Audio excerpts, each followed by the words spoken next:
না না, স্ত্রীর সাথে খারাপ আচরণ কইরো না। সে তো তোমার ঘরে মজলুম, সে তো তোমার ঘরে দুর্বল।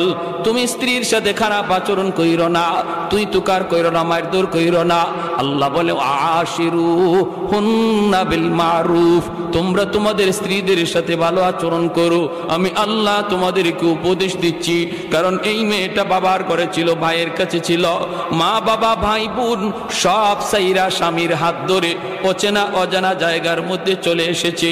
এই এলাকার মানুষগুলি কেমন আল্লাহর বান্দি জানে না, এই ঘরের মানুষগুলি কেমন তাও জানে না, শ্বশুরের মেজাজ কেমন জানে না, শাশুড়ির মেজাজ কেমন জানে না, ননদের মেজাজ কেমন জানে না।